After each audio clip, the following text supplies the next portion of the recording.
The broadcast is now starting. All attendees are in listen-only mode. Good morning, everyone, and welcome to our November 3rd Thursday webinar. I'm Margot Hoffman from the Partnership for Excellence, and on behalf of all the programs hosting, which includes the California Council for Excellence, Oklahoma Quality Foundation, Partners in Performance Excellence Northwest, Quality New Mexico, Southwest Alliance for Excellence, and the Partnership for Excellence, we welcome you to this webinar. We're excited to have Dan Eds with us today to share a little bit about the importance of core competencies. Before we get started, I have a few announcements to make. First of all, in the handout portion of your control panel, you will find two handouts. One are these intro slides, which might have some information that you may like to have. And then the second document is the presentation that Dan will be giving today. So you have a copy of those. Our agenda today is we have a few announcements to make. Dan will present his session. We'll have time for questions. And then we'll introduce our webinar for next month. So that's the plan. If you do have a question, there are two options. One is you can type the question in the question box in the control panel, and I will make sure that Dan is aware of that question. You can also raise your hand, and I can unmute you, and you can ask the question. We have a lot of people joining us today, so we have everyone muted for the webinar. So it takes raising your hand and me unmuting you.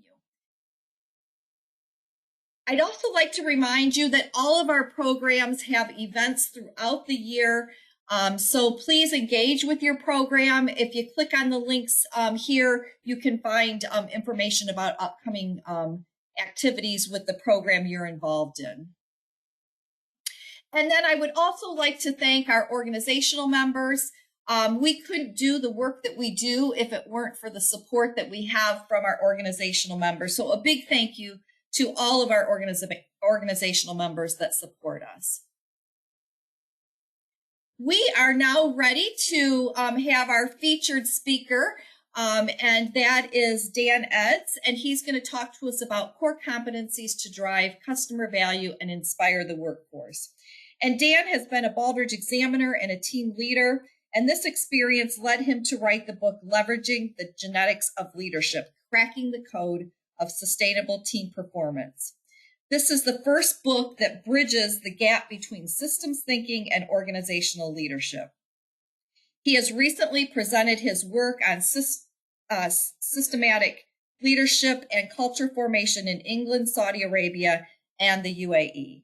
In addition, he is a PhD candidate through the Birmingham Leadership Institute at the University of Birmingham. And so with that, I would like to turn it over to Dan as he presents to us on core competencies.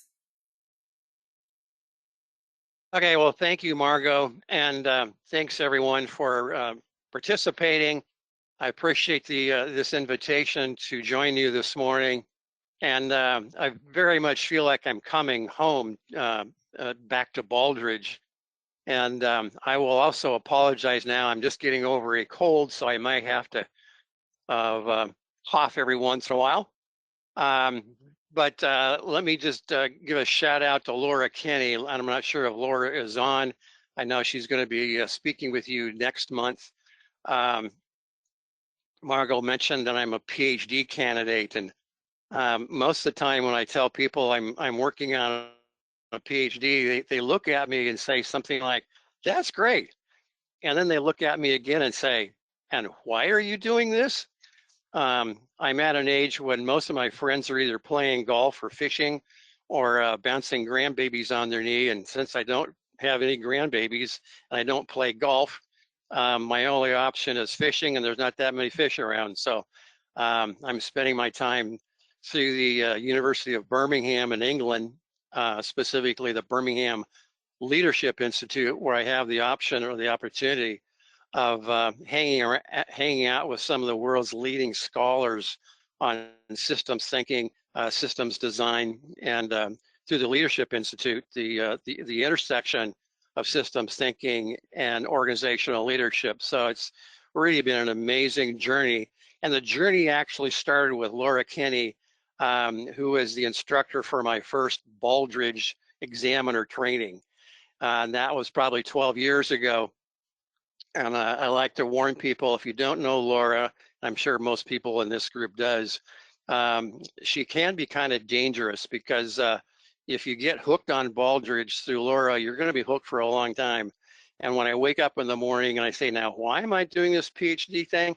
I just often think of Laura and appreciate so much her passion and her energy for performance excellence in general and the Baldrige framework specifically. So this morning, the title is Core Competencies to Drive Customer Value and Inspire the Workforce. And you'll see two components in there. One is to drive customer value, and the second one is to inspire the workforce. And in my judgment and in studying really high impact organizations, these two concepts go hand in hand and they are connected to one another. And I think the idea of core competencies is absolutely critical for our day. In my consulting practice over the last 25 years, I've probably worked with somewhere around 250 different organizations. Much of them have been in government, higher ed, K-12 education, healthcare, a little bit in manufacturing. And if I was to estimate the number of organizations who really understood their core competencies and the connection between customer value and the workforce, I would probably say less than 10 understood that. And that might even be generous. But those organizations that do understand that those connections really have magical organizations. They are able to drive enormous value to their customers, cement their relationships with their customers, and they provide a transformative place for people to work. Let me just give you one example of what happens all too often. It was probably 8-9 years ago now. I was working with a K-12 school district, pretty good sized district of about 25,000 people, students. And I was talking to one of their elementary school principals one day. This guy was pushing retirement. He'd been at this one specific school for most of his career, which means he's probably teaching the grandkids of his first students. And I asked him this question. I said, so if you had to boil everything down that you do in the school district, in the school, you had to boil everything down to one basic value that you were delivering to your students, what would that be? And he looked away and he kind of shrugged his shoulders and said, I don't know. I suppose get them ready for college. And I was a bit stunned by his response for a number of reasons. One, not everybody needs to be going to college. Two, that he didn't really know.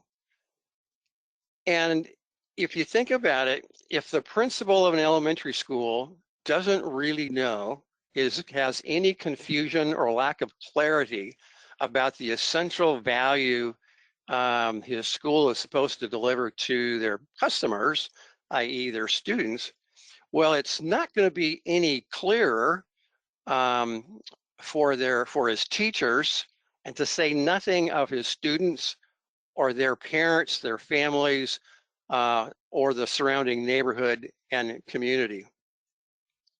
And this is one reason why I think, it's not the only reason, but I think it is a major contributor to some significant issues that we have in our world today. One of which is the World Health Organization estimates that medical errors account for 3 million deaths worldwide. which is 2.5 to 3 times more than the number of women who die each year due to breast cancer. And these are, when they say, that we're around the world, it's not just places like, Yemen and Libya and Lebanon and Egypt. It's places like New York City and downtown Seattle where I'm at right now. The other thing that I think, the lack of understanding our core competencies, I think is a significant contributor to why the Gallup organization reports that 87% of employees worldwide are either non-engaged or they are actively disengaged, which I define the actively disengaged as those employees who are drilling holes in the back of the lifeboat. And here in the United States, we're not immune. That number is not 87%. It's like right at 2/3 of all US workers are either not engaged with their employer or they're actively disengaged. And again, I think a major contributing factor is the lack of clarity around the essential value that we're delivering to our customers as well as our employees. Now, this is the first chance for your participation, and I hope that everybody will participate. And the question is, do you agree or disagree with this following statement? And Margot's going to be monitoring this. And Margot, if do you want to just remind everybody what to do with their comment? Yes, so just write the word agree, type the word agree or disagree in the chat box, and I'm going to kind of look out and see how many we get. Good. So the statement is this: there's no such thing as a dysfunctional organization. Every system is perfectly designed to achieve the results that it does, not for what it does not do. Okay. So please type your response in the chat box and give that a minute for thought, and then Margot will be monitoring that for us.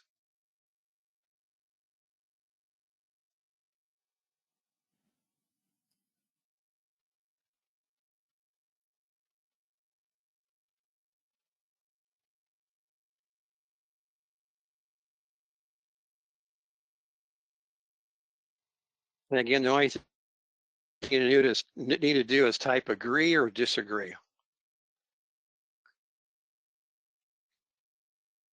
We're kind of split so far. Okay.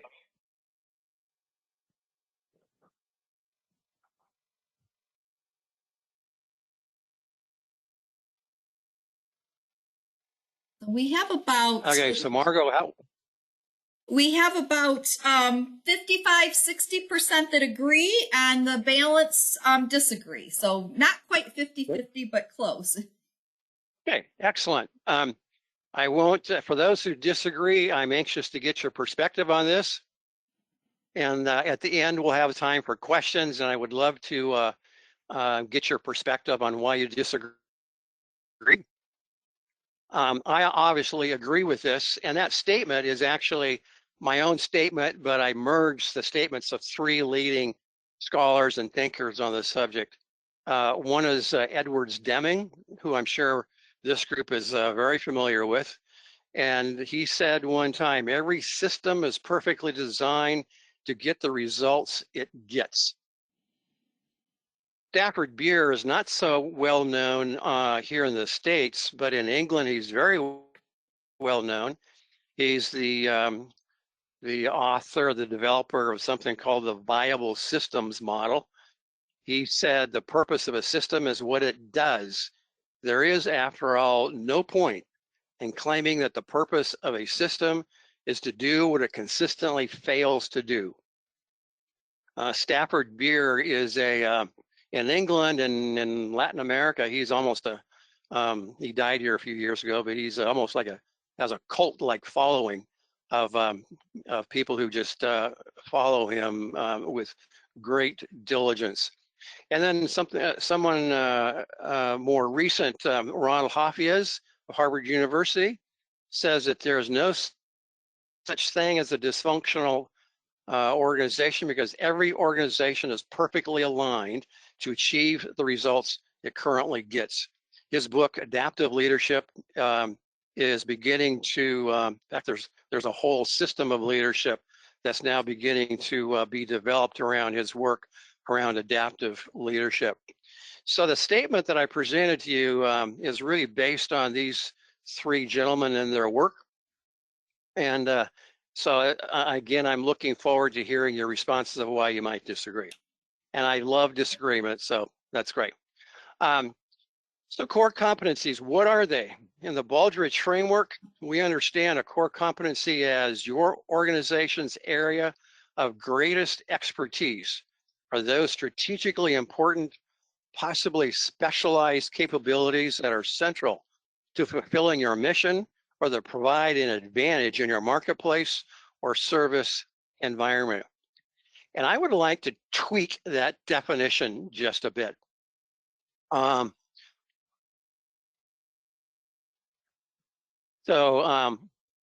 I would like to tweak that to say your organization's area of greatest expertise are those strategically important, possibly specialized capability that are central to fulfilling your mission or that provide an advantage in the creation of value for your marketplace and service environment. And the idea that I'm trying to express in the creation of value is to give this understanding of core competencies some focus and some direction. One of the things that I find in really high-performing organizations is that they are hyper-focused on two customers, if you will, and creating value for each customer group. And I'm using that word customer fairly broadly. One is, in fact, an organization's actual customers. The second one is employees. And I say employees for this reason. Millennials and Gen Zers are now identified as being consumers of the workplace environment. And the data suggests, the research shows that if employees do not get the value or the experience from their employers that they're looking for, they will walk.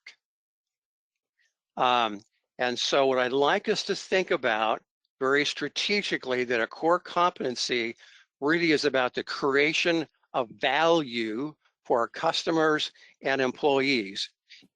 And I would like us to think that if we're not creating maximum value for our customers, we're not going to have their loyalty. And the same thing goes for employees. If we're not creating a workplace that provides value to our employees, they will walk as well. So let me give you a couple of examples. And my computer is not moving forward.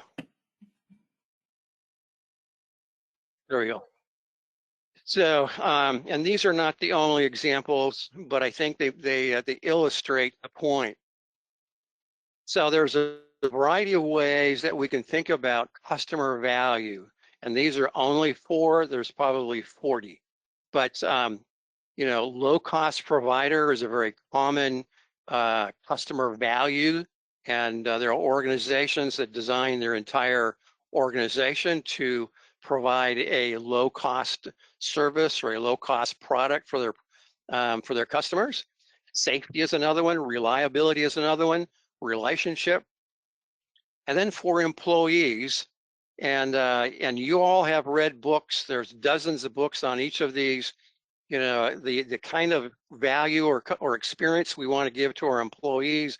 Collaboration is one. There's all kinds of research that says if you want to create a workforce of highly engaged employees, you must create an experience of collaboration. And the same thing goes for psychological safety.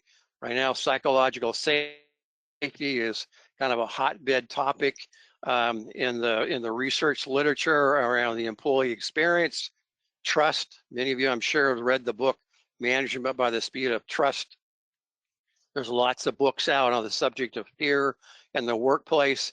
And what I like to tell my clients and people I'm working with is pick one.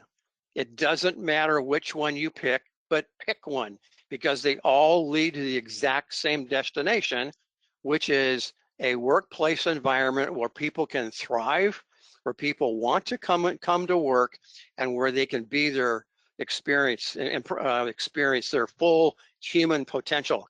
So instead of trying to, say, well, we want to be collaborative, and then the next day we want to have our patients or our customers experience psychological safety, what I suggest is to pick one, because when you get the one, you're going to get all of the others as well. So here is a story. So rhetorically, here's the question: what is a Ferrari Formula One car getting its tire changed at a pit stop, a ballerina, and an infant sitting in a carrier? What do they all have in common?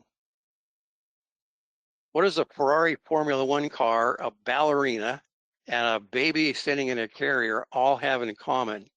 And I know that there's probably a number of people from the healthcare industry.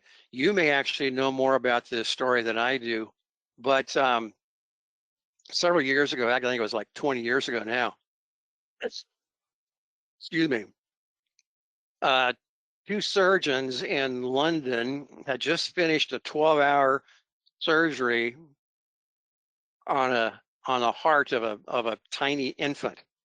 And as the story goes,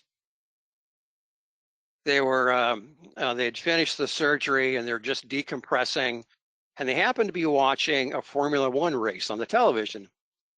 And some point in there, the two looked at each other and said, the difference between a Formula One car and a carrier holding a baby isn't really that much different. They both have drivers. They both have four wheels. They both have a lot of high tech in them, and they both have a group of people working on them. And so initially they contacted the McLaren racing team, and that relation eventually morphed into the Ferrari racing team. And the Ferrari racing team said, we'd be happy to work with you. Now, the backstory to Formula One racing is that several years before this, due to too many drivers dying on the racetrack, as well as spectators, the Formula One group decided to make safety the issue, the number one value, the thing that was going to define them. And over the course of the next 20 or 30 years, Formula One has turned into an incredibly safe operation, where today we regularly have these race cars going around the track at 200, 225 miles an hour. The last death in a Formula One race was in 2014, and the one before that was in 1994, I think. So Formula One racing made safety the core value, the essential value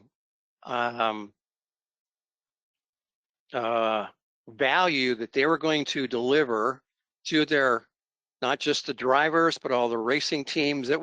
Safety became their core competency, if you will. So these two doctors, recognizing that a racing team at the time could jack up a car,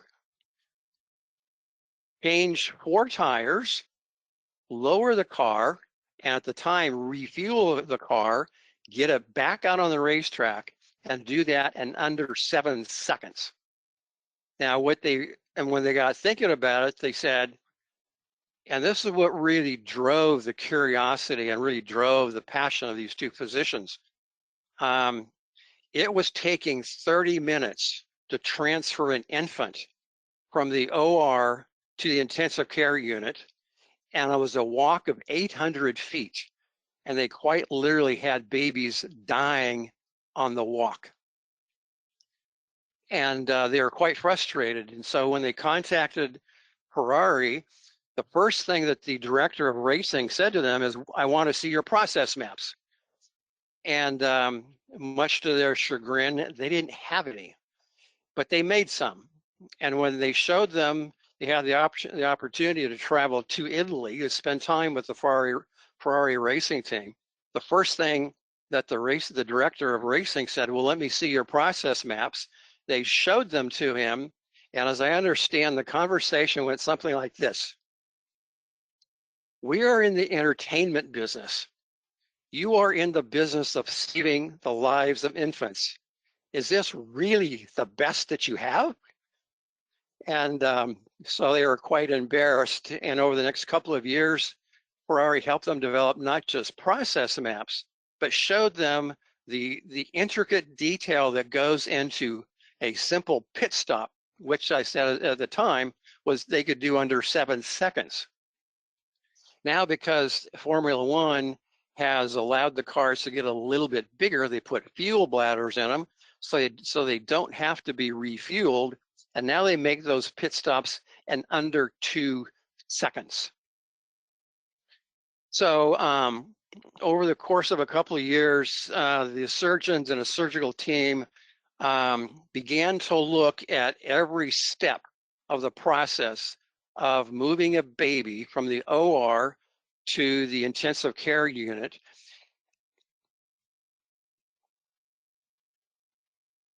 And eventually, excuse me, eventually they brought in a ballerina to help them choreograph every movement of every person who was caring for that infant. And just like you see the guys on that racing team, everybody has a prescribed place so that they can lift up those cars, remove 4 tires, put 4 new tires on, maybe adjust the panels on the front for aerodynamic purposes. They can now make those change in under 2 seconds. And the ballerina helped the surgical team understand the significance of choreography, where everybody had a specific place to stand, everybody has a specific function.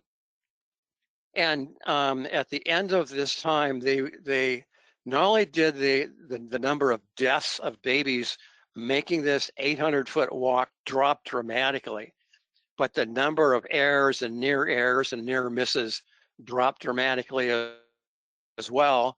But the thing that seemed to get the employees, the staff, really excited as they dropped the time of the transfer from 30 minutes down to 15.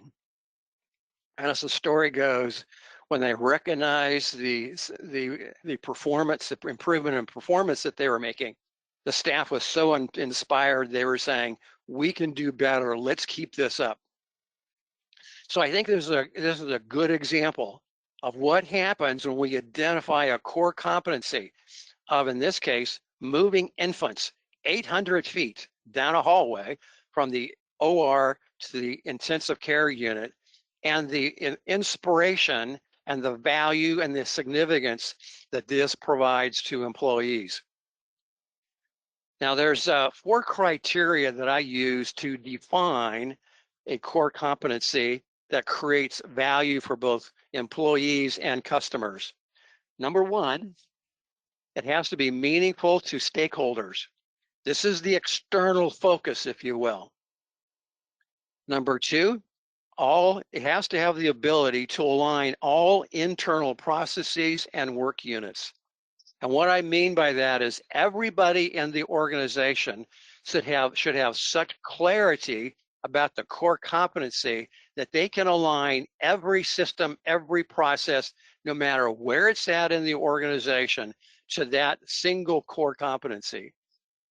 The third one is an identity that will give meaning, value, and significance to employees. That would be the internally focused identity. And number 4, it needs to be measurable. Now, I had a great lesson this last January I was in Jeddah, Saudi Arabia, had the opportunity to present a workshop on high impact leadership. And we were discussing in the workshop this exact question: what is the essential value? What's the core competency that you want to be known for within your organization? And this happened to be a national organization. It's basically the healthcare unit that sits inside of the Saudi Defense Ministry. It's essentially their version of our Veterans Administration. And we had 45 people in the room, and they were split up into tables. And as you might imagine, the men were all at one table or at their own individual tables, and the women were all at their own individual tables. And what I did, I said, identify the core competency, the core value that you're going to deliver to your patients, and then make a graphic out of it. So this is just on the top that you see there. That's just one table, and almost all of the tables said stuff like, well, teamwork. Other tables said a fair wage. Another table said best technology and efficiency, but the table that really got my attention was a high quality patient information system. Now, this is after I'd already told them it has to be important to customers, it has to be important to patients, it has to be something that every system, every process in the organization can be aligned with. And I recognize that when they said a high quality patient information system, they were really thinking in very functional terms. Now, there's nothing wrong with a high quality patient information system. Those of you who are in healthcare recognize it is foundational and fundamental to today's modern healthcare organizations, but it is a functional value. Now, there is one table, and these were the women sitting at this table. They said, and actually they were the last table to present their graphic and their value. They said, we deliver a high quality patient experience through trusting relationships. And when they said that, I wanted to give them a hug. They probably would have slapped me in the face if I tried, but and then they explained it, and it was absolutely fundamentally beautiful. So, high quality patient experience through trusting relationships. Is that meaningful to customers, to patients? Again, it's their externally focused identity. I would submit to you, yes. Anybody experiencing a healthcare provider wants to have a trusting relationships with their providers. Can that statement of trusting relationships be aligned to every internal process and work unit? Excuse me. I would suggest that yes. Whether it's a medical clinic, a medical provider, whether it's accounting, finance, marketing, strategy, governance, everything can be aligned to developing trusting relationships. An identity that will give meaning, value, and significance to the employees. Again, that's their internally focused identity. And I would suggest, and I'm sure those of you who are in healthcare understand this better than I do, yes, high quality patient experience, trusting relationships do in fact inspire the employees. And is that value, is it measurable? Yes, absolutely, it's very measurable.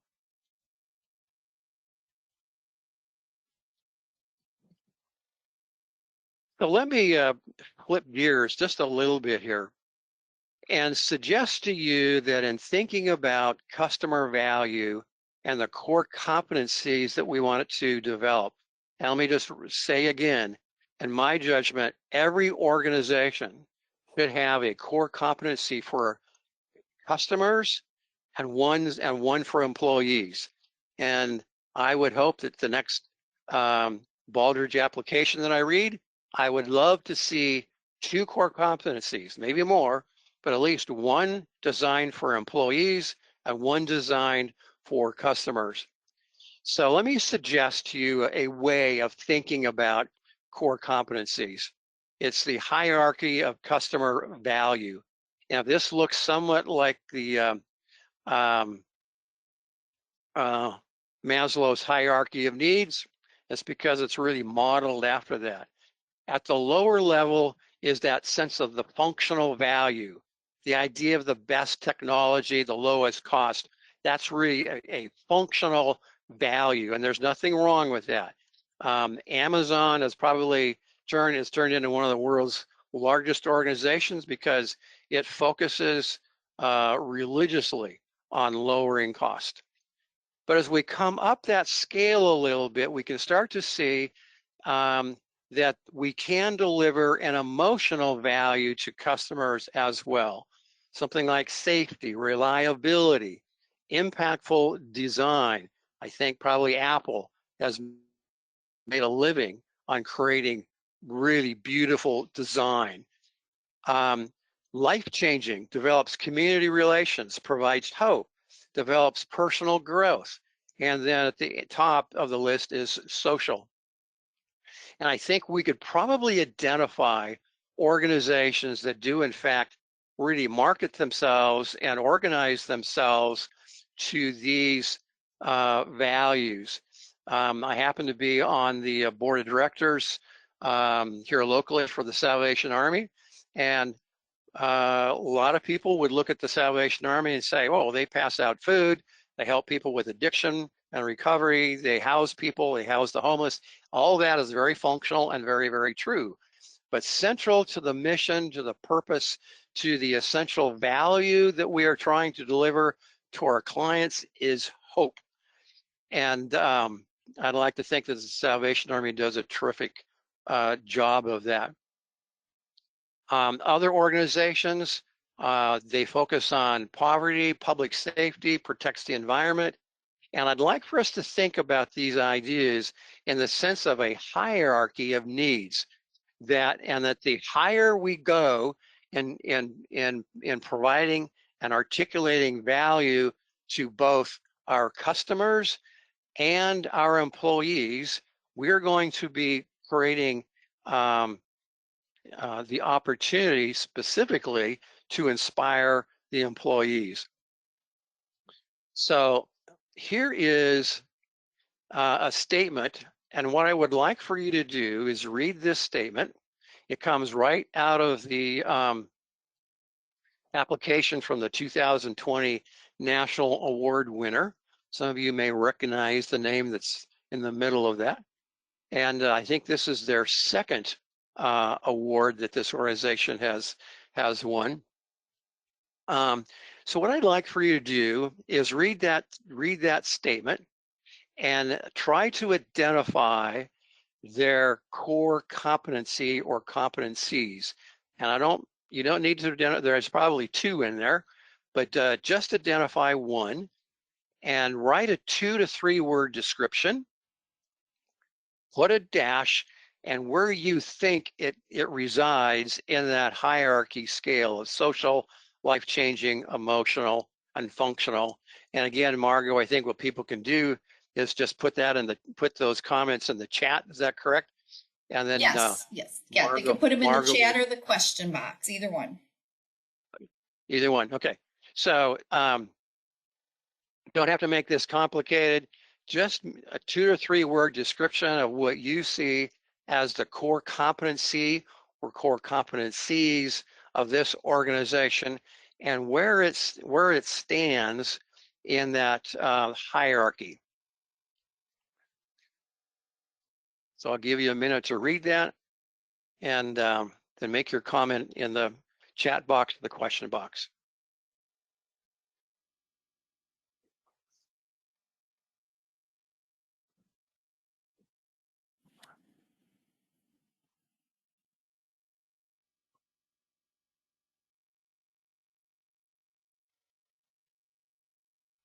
And then Margot, when it looks like majority of people have responded, I'm going to ask Margot if you wouldn't mind, just pick one that you think is really descriptive.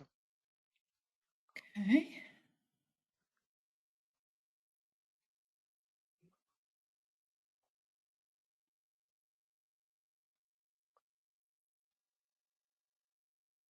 And we'll use that one as just as an example. Okay.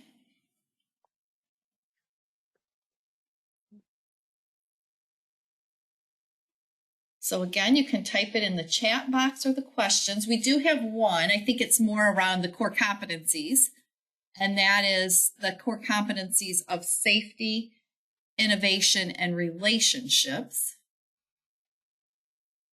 Yeah. That will work.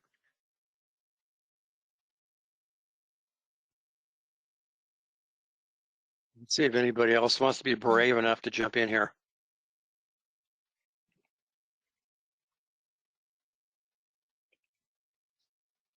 It's funny, I had the same thing written down for the core competencies when I was good. looking at Okay.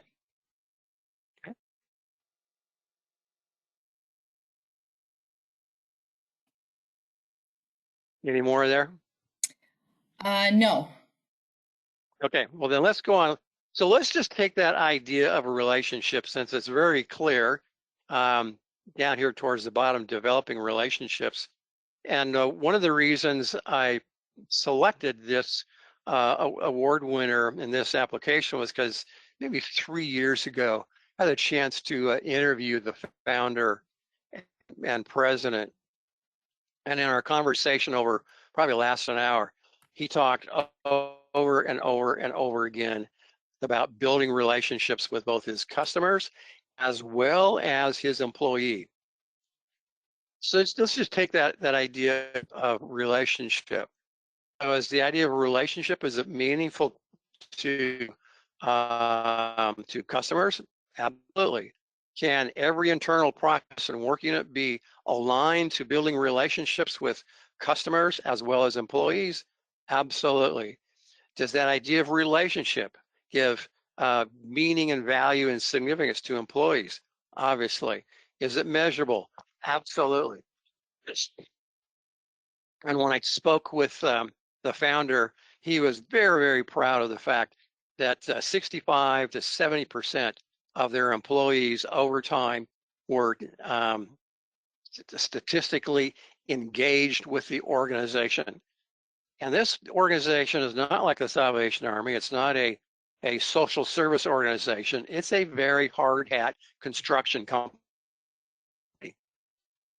But I think hopefully you can see what they have done. They've taken a very functional kind of organization, but they've given it an identity to both their customers as well as their employees that's built on something that's very meaningful, very human, which is relationship. So I'm going to stop there. I'm looking at the clock. We have about 15 minutes left. I've put in there in the slide 3 potential questions that you might want to ask, or 3 potential questions that if you have an opinion, you have a thought, I would love to hear it. And then the last one there is comments, disagreements, or concerns. Would love to hear any questions or disagreements that you have. These help me to really modify, to tweak the model, to articulate it with greater clarity. So all of these are, I would love to get your perspective on. And Margaret, to unmute, what do people need to do? So if they want to have their microphone unmuted, just raise their hand and I'll unmute their microphone. Or if they want to add something again to the question box, that's fine as well. So there's 2 options there for engaging in this discussion. So I don't know if I really have a question, Dan, or I'm seeing sort of a common theme throughout here. So back at the beginning, you talked about the needs of employees, and you talked about psychological safety and workforce free of fear, which I see some overlap in those. I'm not sure, maybe I don't understand them totally as well. But then I noticed in Mesa's in the example you shared, something that stuck out to me was the use of the words protection of people. So not only did they say safety, but they went beyond that and said, specifically protection of people, which seems to align back to um, to these concepts that you have shared this morning. Sure, yeah. So, like I said, in my judgment, psychological safety, collaboration, all of those lead to the exact same road. You can't have collaboration if people don't feel psychologically safe. You can't have trust. Trust, collaboration is built on trust. If you don't have trust, you're not going to get psychological safety, and you're not going to get collaboration. But the other thing is to connect that essential employee value with the customer value. So, and get those aligned. So in the example of Mesa, they've made safety, and when I was talking to their founder, he was very clear that they were all about designing safe products as well as to create physically safe working environments for their employees. And so when organizations can combine and marry and align the value and the core competency that they're trying to deliver to their customers with the value that they're trying to deliver to their employees, they create a synergy where the employees not only intellectually know what they're supposed to deliver to their customers, but they actually feel it.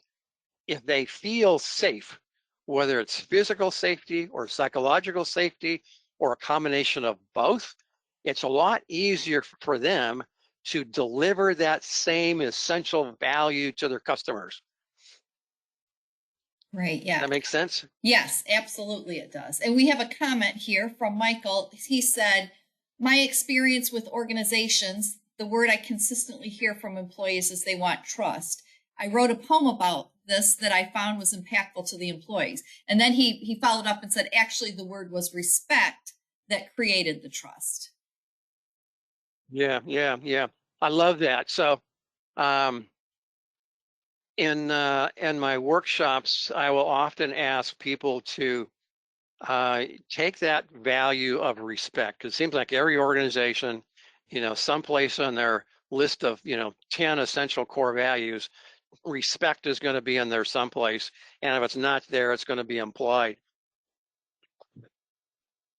So what I ask people to do is say, okay, take that value of respect, and what does that mean in terms of activities and behaviors of leaders and managers with their employees? And I'll give you one example. Actually happens to be a healthcare organization not far from where I live. It's actually where I get my own healthcare. They have been recognized as one of the safest hospitals in America for the last 10, 12, 14 years. And they had, and this was a couple of years ago when I spent, one of their executives gave me a half a day with them. At that time, they had one core value, and it was respect. But they defined that as respect for the work, respect for the patient, and respect for the worker. And one of the ways they defined that was active listening and listening to understand. And so every employee, every leader and manager in that organization of, 6,000, 7,000 people, they had been trained for active listening based on that value of respect.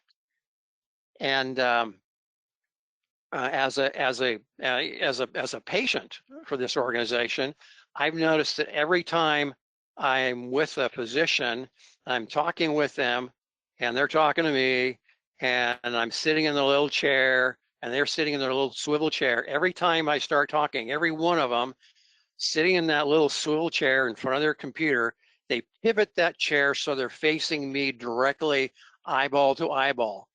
And I've seen it happen enough that I know they've trained people in active listening. And I think that's a great example of that value of respect. In this case, they're all about the patient experience. In fact, 2023, they were recognized nationally with the highest patient satisfaction award. I think they received that like 2 or 3 years in a row now. And so, that simple act of active listening, the simple act of a physician turning their chair towards the patient to speak with them, observe them eye to eye, that builds that relationship of trust and respect and value and appreciation. So thanks for the comment. Yeah.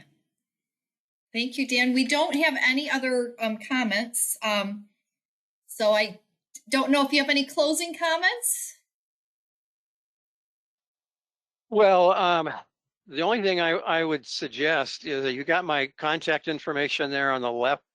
Those of you in healthcare, if you feel like reaching out, I would really love to reach out. Simplest way is on LinkedIn, I suppose. The subject of my PhD research is really at the interface, that nexus of organizational leadership and patient safety. And I will be, if all goes according to plan, I will be looking at those organizations, those healthcare organizations that have produced, they have a long-term track record of patient safety and looking at how they do leadership. So if you have opinions or thoughts on that, experience on that, or you're involved with an organization that does a really excellent job with patient safety, I'd love to create a connection. And one of the things I hope to do is to put together sort of like a work group, study group, if you will, to help review my research and findings and make sure that it's being interpreted correctly. So. But again, want to connect with me on LinkedIn, love to make those connections. And again, just appreciate the opportunity to be with you this morning. And I know you're going to be with Laura Kinney next week and or next month. And just appreciate her and her passion for organizational excellence and Baldrige as well. So thank you all. Thank you so much, Dan. I think you gave a deep, thought-provoking presentation on the concepts around core competencies, and I especially liked the example you gave with the baby and the Formula One and the ballerina, because it showed how those doctors had this core value, but they didn't have the core competency to support it, and by working outside of the box, they were able to get there with having a core competency that supported that. So that was a great example. Thank you. Nicely. Okay, as Dan has shared, Laura Kinney is going to be our presenter in December, and she is going to talk about what alliance programs can do for you. So all of the programs that support these webinars are alliance programs. So we are the Baldrige-based programs, state or regionally based, that are a feeder program into the National Baldrige program. And we're all a member of what's called the Alliance for Performance Excellence. So Laura's going to talk about that and how some of the changes that are occurring in the national program align back to the work that we do at the Alliance. So we hope you can join us. There's a link here to register for that webinar, and I will send it out to all of our participants as well. On behalf of all of our programs, I want to thank you for joining us today. Again, thank Dan for presenting a great topic this morning.